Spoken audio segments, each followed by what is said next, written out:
All right, everybody, we're going to give it a couple minutes. Dale is going to jump in here as well, and we'll start here in 2.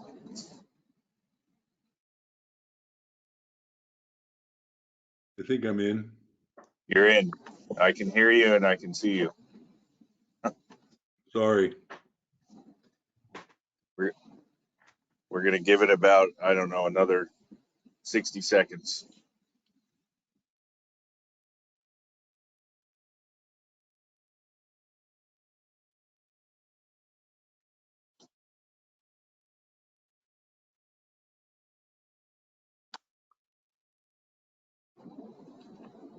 I'm trying to get in the meeting, Aaron, so we don't have any technical issues.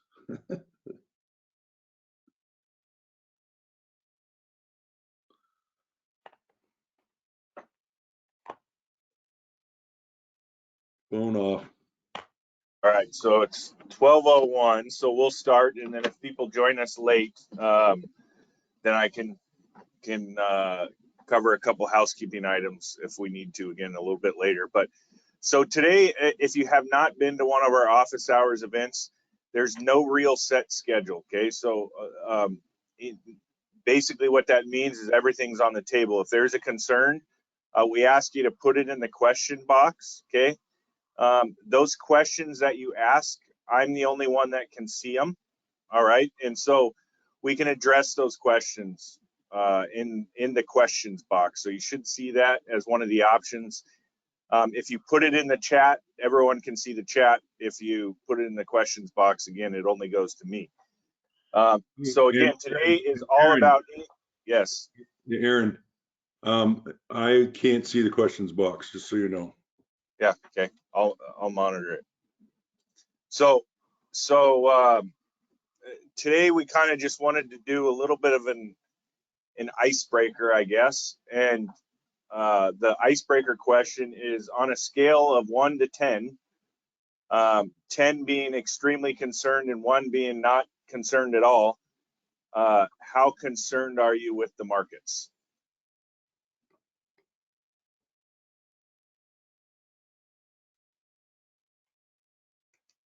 And by the way, the only thing you guys should be able to see is unfortunately mine and Dale's face.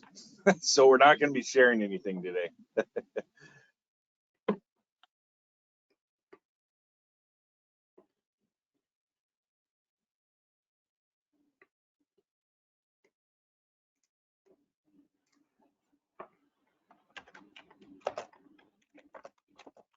All right, so I'm going to give it about 10 more seconds and then.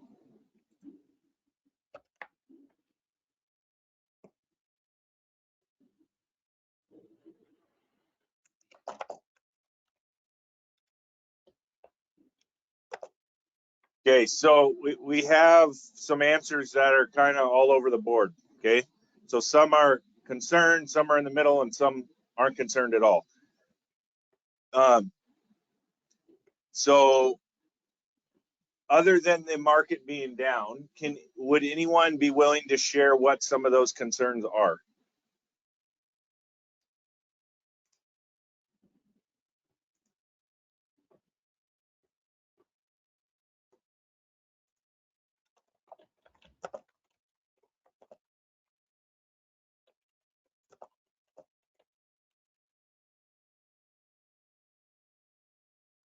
Aaron, is there any way that I can see those questions?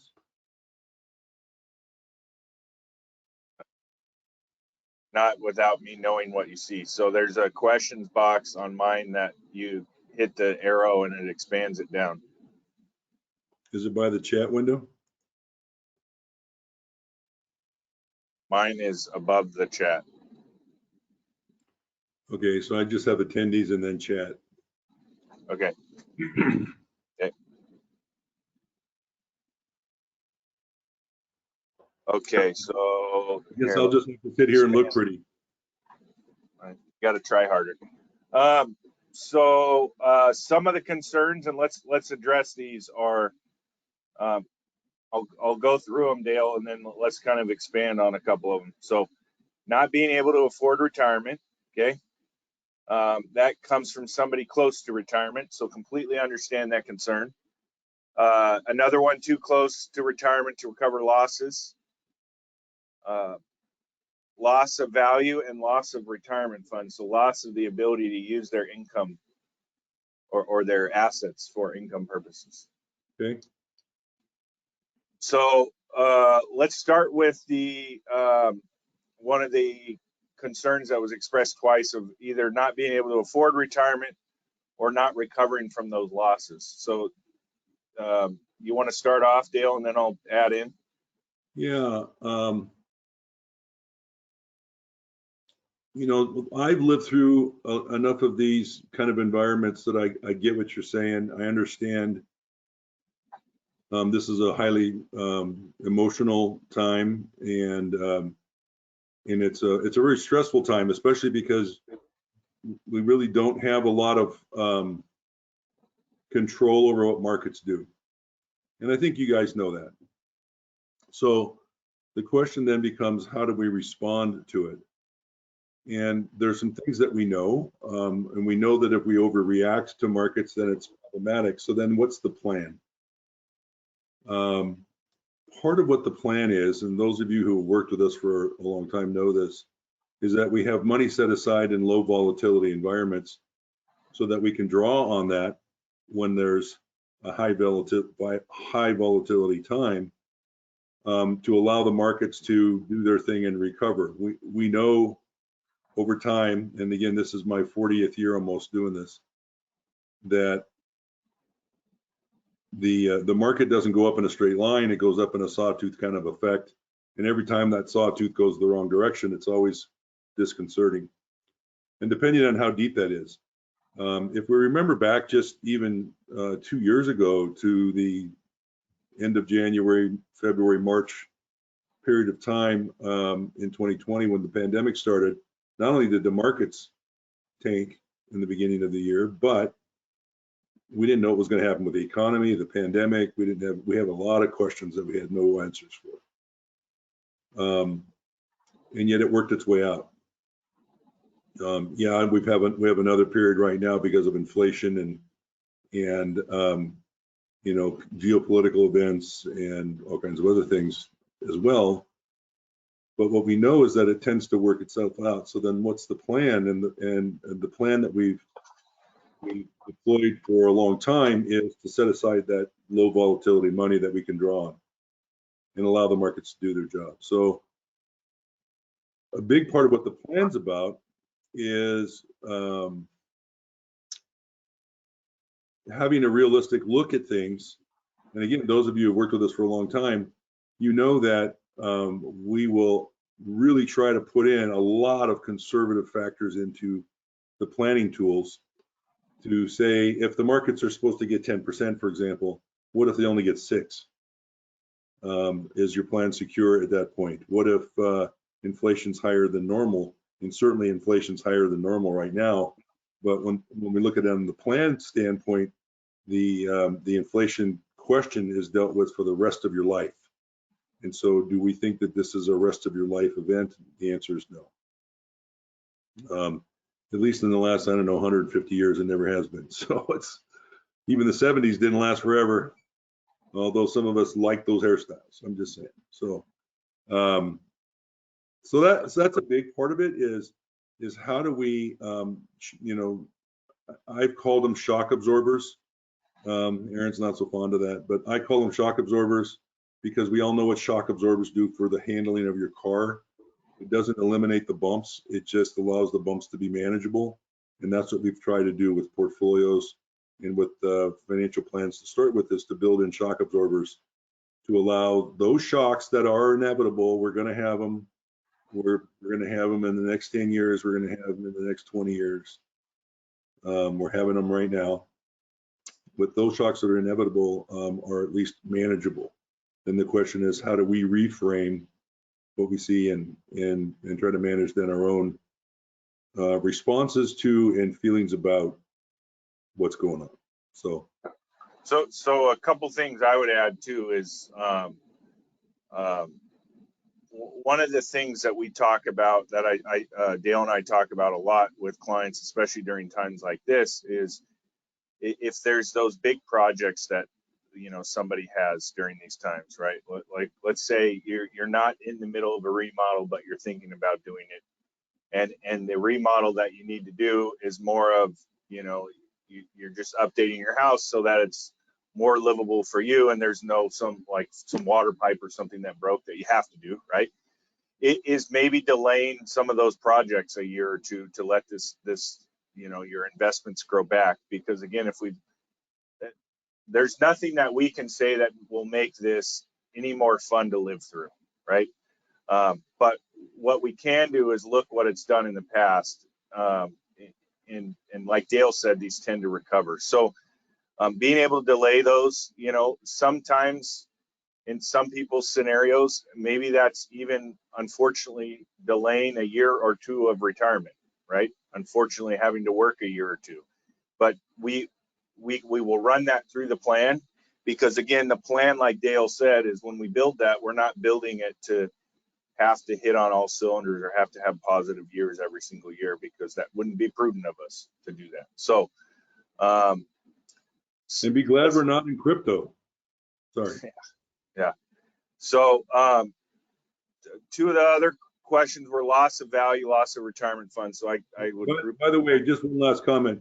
That does not diminish how unsettling this is. It does not diminish that at all. That is perfectly normal.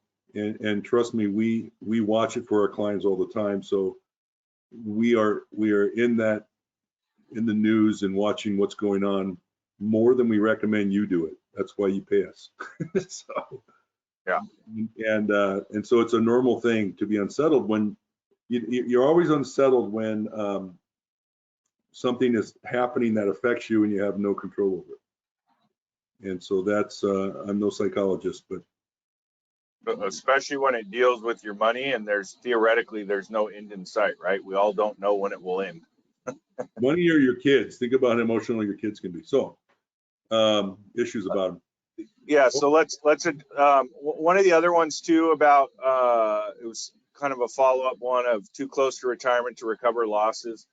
So one of the things that I would say to that too is, remember, retirement is just, you know, a specific date that you have planned, right? When people retire, that doesn't mean that they are, you know, most people when they retire, they still have money in the market, right? Maybe it's not the same amount they had before because now they're living off their income, but retirement is just a date. So you will still have money invested. So when the market recovers, you will still be able to recover with that. So the losses, if we look back at history, are temporary. Yes, they would be losses before your retirement, but if we look back, they will recover because you'll be invested to some extent while you're in retirement. Well, and that goes back to that first question too, and that is what we want to do then is maybe we set aside enough money to go 2 or 3 or 4 years of income without having to take money from a stock portfolio, for example, so that you can allow the stocks to do their job and go back to, you know, come back to work. The stock market's going to recover. The question is usually how long and in what. And just to give you a quick example of that, Aaron and I were looking at portfolios for frankly specific people. But let me just do my own. My own portfolio has no bonds in it, and that's more aggressive than I recommend clients have in this stage of life. But mine is what it is, and so this is an all stock portfolio. A couple of key points. The portfolio is not doing as poorly as, quote, the market that you see on the news. For example, through yesterday, you know, year to date, the S&P was down almost 21% year to date, and yet my portfolio is only down half of that. Only, I mean, it is down, but it's not down 21. And I just encourage you to take a look at that as you're doing reviews with us, and to have us show you those things. I don't want to get into all those details right now, but suffice it to say, things that are not expected are things that are doing the best. For example, international large cap stocks in my own portfolio are only down 6% for the year. And every time we've asked clients that question, they never guess that as the best performer. We've been asking that all year, and they haven't guessed that as the best performer ever. So keep that in mind and ask those questions as we can address those specific to you. Any other questions that people have on their mind that they would like us to address during this volatile time? And again, we don't have necessarily a set schedule or anything like that. This is strictly just to be here to answer questions. And one of the other items I wanted to say is, what we're doing here is not just for our own clients. So if you have friends or whatever that, are expressing concerns to you or whatever, feel free when you get the link, either to call us and say, hey, my friend would like this, or forward on the link, because the link that we sent to you guys, anyone can use to sign up. And so keep that in mind. Again, it's not a commercial for our business, especially for the people that have been on here more than one of these, right? It's literally just to be here, just to answer any questions people may have. Nobody's asked where my barber is. Because you don't have one. No, people don't know that. They could have asked that question. Okay. Yeah, we just want to help people. So if you do have somebody that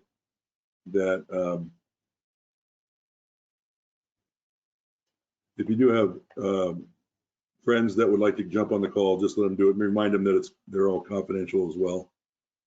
So. And the other thing too is, if you guys have any interest in any specific topics that you may think that other people would be interested in too, we can always make that one of the topics of the event. Some of them may be, and this is just me spitballing, of what's the difference between a mutual fund versus an ETF, or what's the difference between bonds and stocks, or I'm just throwing random stuff out there. So here's a question for everybody. I don't know if anybody saw it, but Aaron rang the bell on the stock exchange, and then the market was up for a week right after that. So the question I have is, why didn't he do that sooner? But that's in our newsletter. Watch for that in our newsletter. That's coming up. And there was a point that Aaron made earlier that I think makes a lot of sense. And that is this: if you have the ability, so we talk about, as markets are down and there's cash available, it's a good time to invest more. But right now, cash is kind of king. So since we don't know where markets are going, and if projects can be delayed, or at least until there's a little more visibility, cash is kind of king right now. So keeping cash, or like we like to have in the portfolio, is a combination of short-term bonds and cash for that low volatility piece. Cash is king. If you have the ability to draw from an excess amount in savings for income instead of the portfolio, that would make sense as well. Naturally, what will happen due to dollar cost averaging is as stocks are drawn down, bonds will become a bigger component of the portfolio, and then income will be drawn from that. So that's a little more into the weeds than I thought we wanted to get, but cash is king. So if you have the ability to use cash instead of the portfolio assets for right now, maybe it's time to put that on a pause, even for a month or two, and then use cash instead. So one of the questions that came in too, and we get this question, especially during down markets, right? And even honestly, sometimes when the markets are doing really well, right, is what should I do with my portfolio? Should we adjust my portfolio? And Dale, let's have a discussion about that. Obviously each person's situation will be different, but let's talk about it on a general basis. So we build portfolios for strategic purposes. And what that means is this: unless there's a significant shift in the purpose of things. For example, if right now the markets are off, but the purpose of the portfolio is to provide an income that's lifetime, we've already built that into the portfolio as we build them. And so there's a lot of stats about this, but the portfolio clients who mess with the portfolio have more problems with the portfolio. They don't perform as well as clients who don't mess with the portfolios. So our objective when we start is to kind of get it right and to build a portfolio that provides some stable piece, which when markets are flying, you're going to go, why is this money not doing anything? Well, it's exactly what we use that for right now. So the answer to the question is, generally speaking, we shouldn't make any changes to the portfolios, but if there's a specific question, let's talk offline, and then we can address it on a specific basis. Aaron? Yeah, and one of the other things I would add is, you know, I don't know everyone's specific situation on the call. I know a lot of them, right? But there, you know, what we try to do is keep the clients invested to some extent, right? That doesn't mean there is nothing that we can do to change it. But like Dale said, when we try to guess what's going to happen next, right, that history shows us that that's a losing battle. But as you get older, right, a lot of times most people's risk tolerance or risk appetite, the amount of risk they're willing to accept gets less, right? And so I always say it's my job to build a portfolio that you can stay patient with, not only through the ups, because that's the easy time, right, but also the downs, okay? And that means that we need to stay invested to some extent. Does that mean we have to be exactly the way we were 5-10 years ago? No, because let's just face it, right?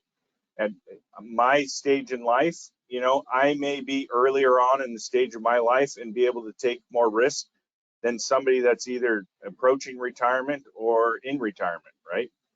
And so that's obviously something that we can. The person that asked that specific question, I'll reach out to you after the call, and then we can chat to talk about your specific situation, so we don't do it on this call. But you have more specific information than I do. I don't even know who's on the call, so Aaron didn't share that with me currently. So he doesn't tell me. As George Lopez would say, he told me nothing.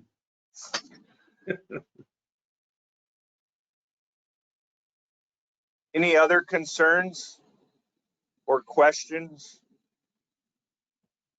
I have a question for the group. Maybe you can put this into the questions bar.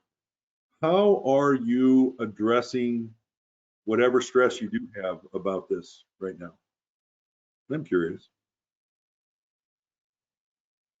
If you don't have a lot of stress and you just want to sit back and eat donuts, that's okay. But if you have stress, how are you managing it?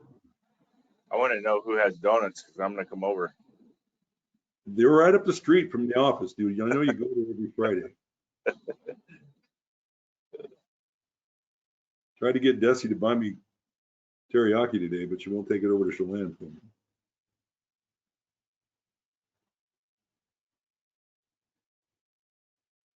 Anybody participating, Aaron? No, not yet. Maybe I should reword that question so then people would.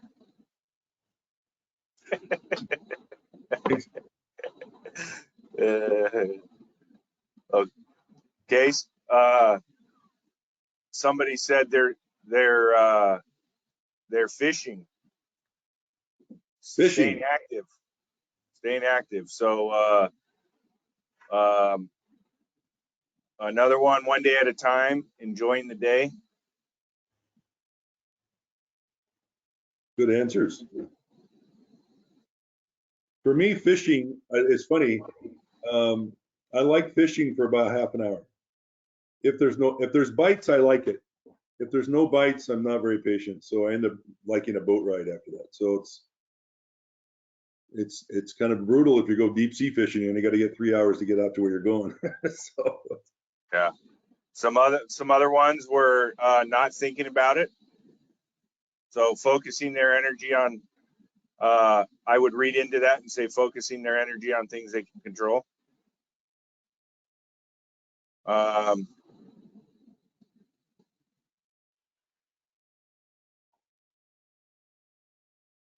how about keeping the pantry stocked and planting your own garden.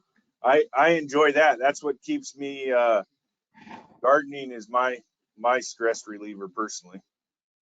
everybody got enough toilet paper on hand? Just making sure. Now one of mine is I like going up into the mountains, and I was coming back last night and there was a new moon, and so it was a big orange full moon out, if you're able to see it, and it was pretty cool out to the southeast, I think. You can tell Dale's not in Western Washington right now because if we It was look in the up, mountains too. I was up high. I was out looking for deer and antelope and bear, and where the deer and antelope roam.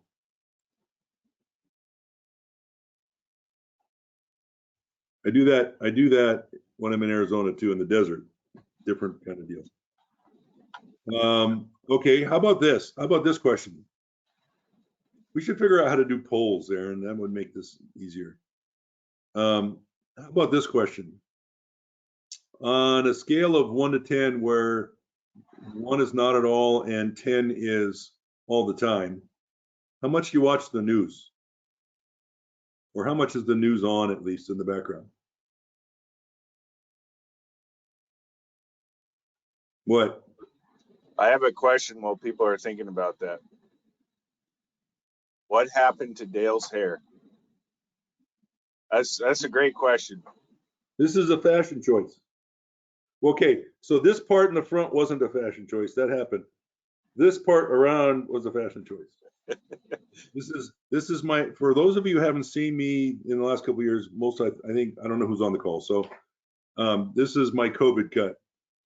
When everybody needed a haircut, I just started doing it myself, and my wife has an essential tremor. She came at me with a razor like this, and it scared me, so I started doing it myself and kept getting shorter and shorter, and this is what you get. Yeah. So it consisted of this. He went, and then he was done. But he only had a couple Dennis the Menace hair left. So on a scale of 1 to 10, how much do your children respect you and appreciate you? So some answers were all over the board, from 1 to watching the news, and then some not even watching it at all. So 1 was not watching the news. Well, no, 1 was the bottom, and then all the way up to watching the news, and then not watching it even at all. So I can speak for me, and that is that we have to understand obviously what's going on and what's driving markets and things like that. But for a lot of it, there's a lot of fact out there. There's a lot of different opinions out there, and so to say definitively this is what's driving the market, I think a lot of that is speculation. There's assumptions being made, but I know this for me, when the news is on, and it doesn't matter to me which channel you're listening to, but when the news is on all day, they're giving you the 1 or 2 hours worth of news over and over and over again all day long, it makes it seem like it's a lot worse. So I try to shut it off. I made a joke earlier about the George Lopez show. A lot of times when I want to just de-stress, decompress, I'll watch sitcoms like George Lopez or 2.5 Men or Big Bang Theory or something like that, just to laugh, just to kind of escape, or to watch movies, for example, at night instead of watching broadcast television.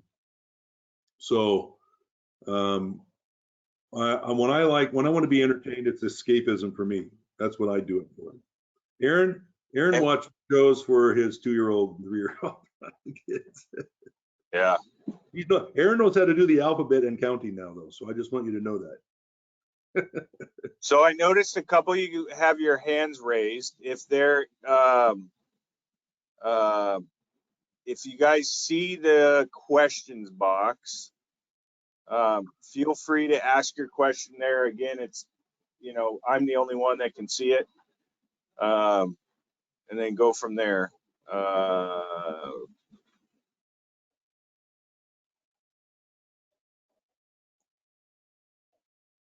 Like Dale was saying, my kids keep me busy when I get off work. So, you know, it's Peppa Pig and kid shows and DuckTales, and Aaron watched the show for the least common denominator in the house. I'm the lowest on the totem pole.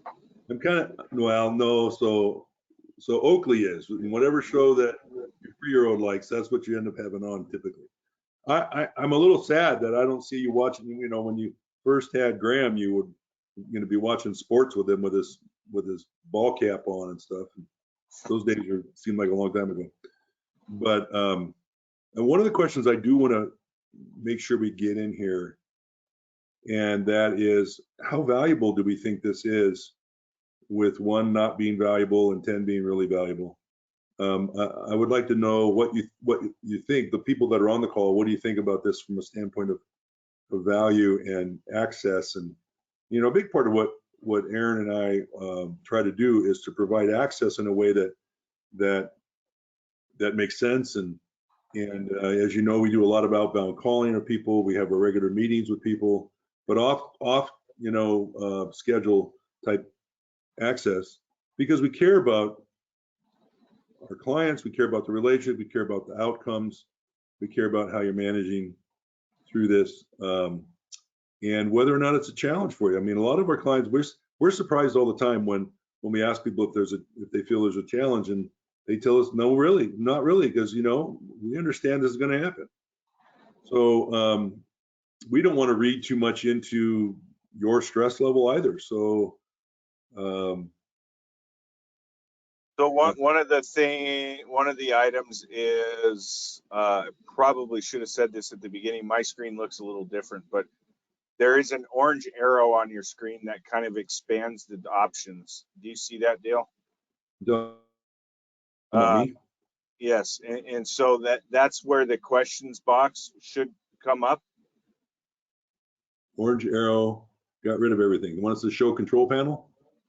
Yeah. So 1 is to hide, and then if you re-click on it, it shows it. So if some of those hands were raised because of that, it should pop up the area where the questions are.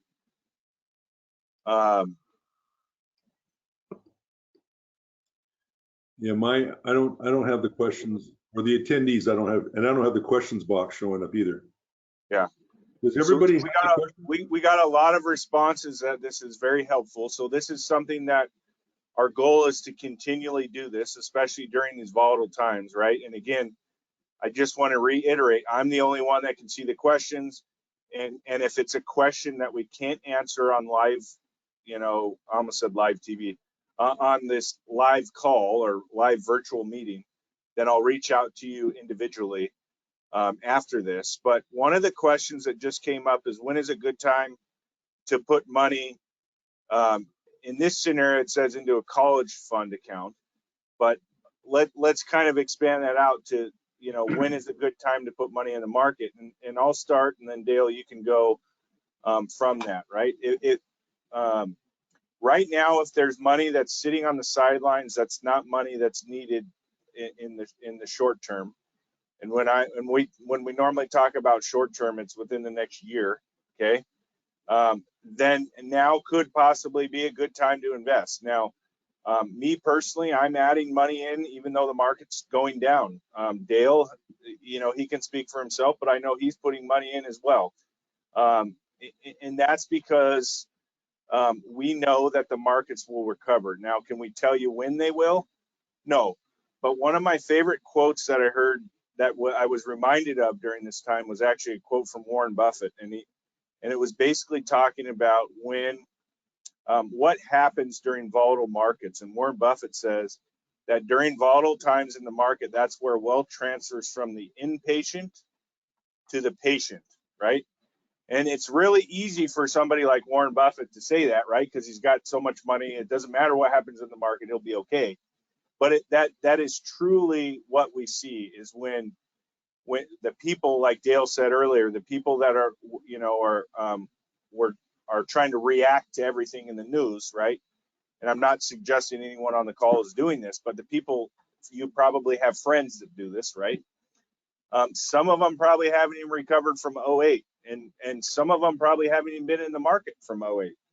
But even if you were in the market from 08 until now, you're still well ahead of where you were during that time. Okay, and the 6-month time frame that we've had this year that we're comparing to is relatively a very short period of time. So even though the last 6 months have been down, you know, if you've been invested for any length of time, you're still up from what you put in. So let me talk about the college more specifically. There's several questions that go along with that. One is when to put it in, and you should start before you start having children. That way you realize how expensive kids are and you might delay. I'm just saying. This specific scenario is for grandchildren. Oh, well, that makes a difference. I want to hear your answer because my kids don't have a 529 plan yet. So if you want to go there, there's money being put away every month for your children. Yes. And they are in need of a special needs trust more than a college fund. All right. I baited you and you took the bait. So let's get back on topic.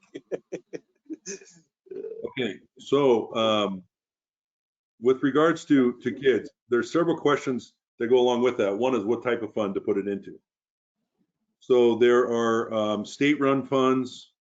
There are that work more like a zero coupon bond account where you're buying credits now and then you get the benefit of it later. There are investment accounts run by different states. I think one of the most popular ones we see is one that's done through Delaware, if I remember right. Utah, excuse me. Delaware, Utah, it's kind of the same.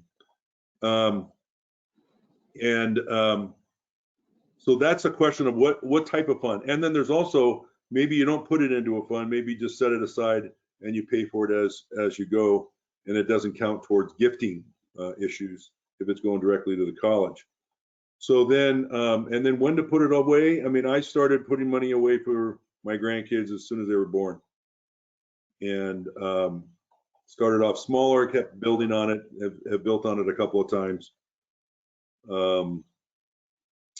So it's really kind of a choice. It's really determined by what you want to do with it. Not every kid's going to go to college. Some are going to go to trade school. Some aren't going to go to school after high school. So then what do you want to have done with it? How much control do you want to manage of that fund?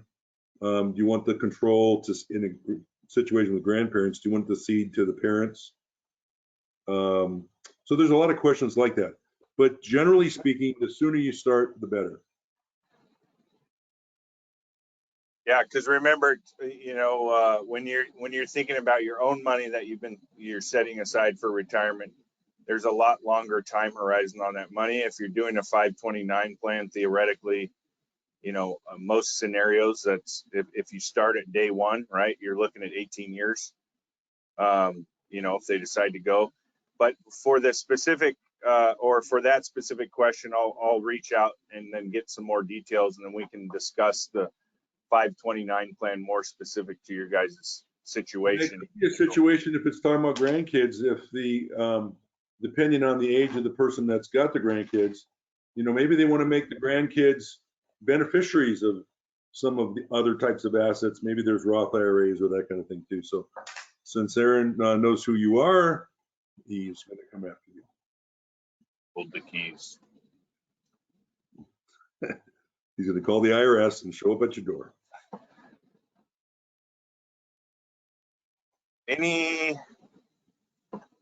Any other items? Let's see.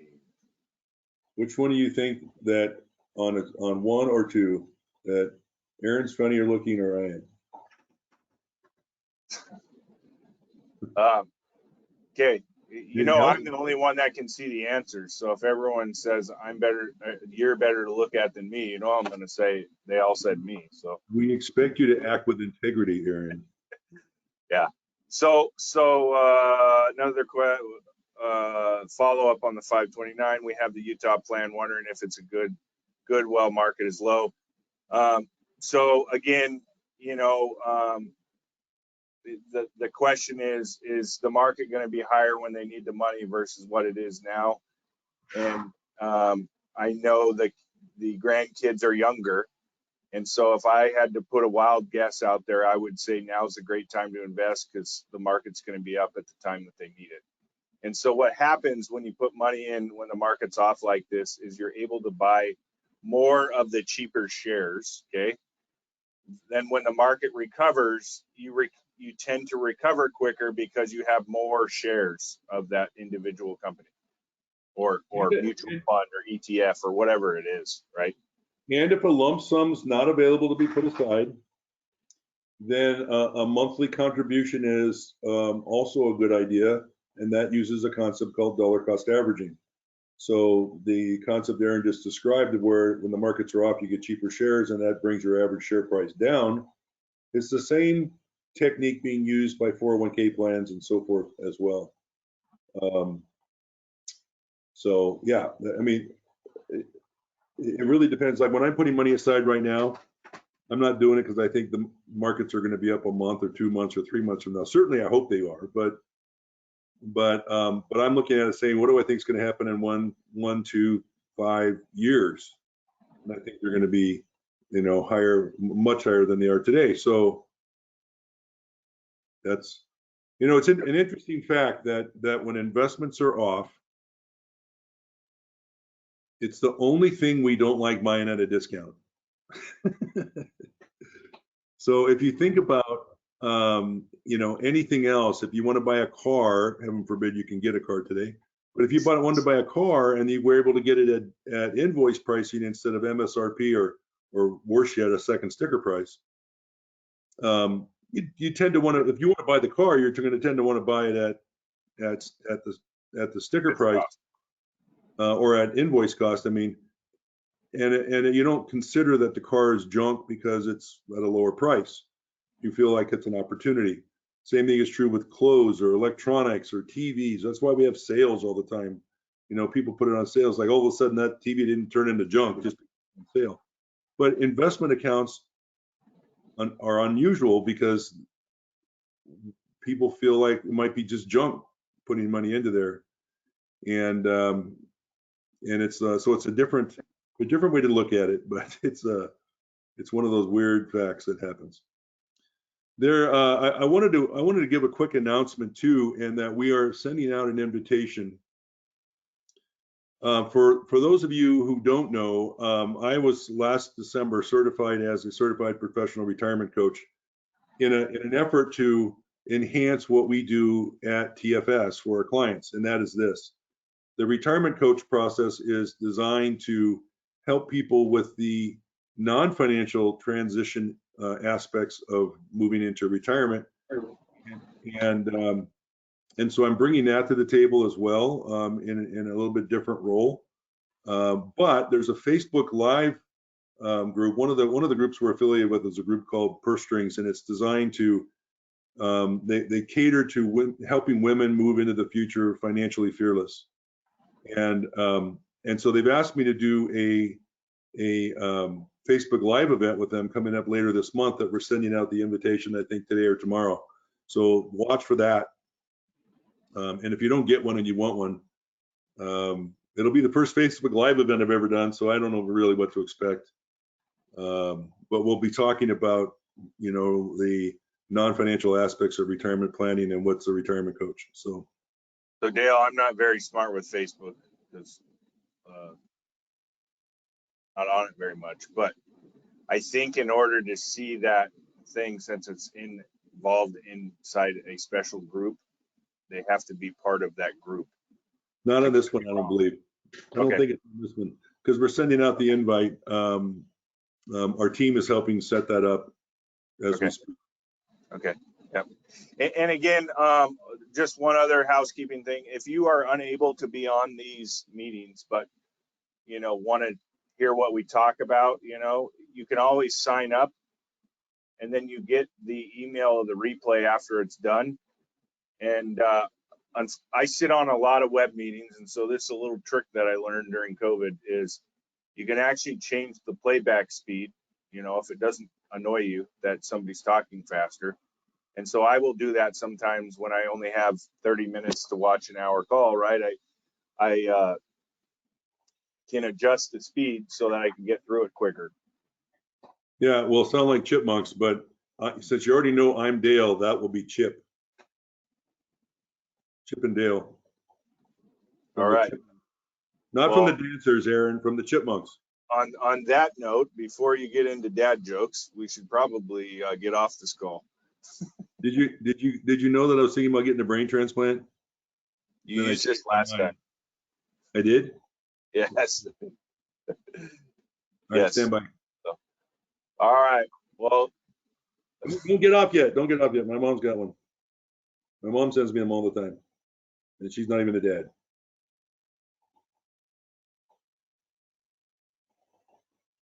So a little bit of topics. So what's the name of the thing that the character that looks like a yellow pill with a single monocle? A minion. My mother sends me this little card that's a minion laughing. It says, "I fart because it's the only gas I can afford now." So it's on topic.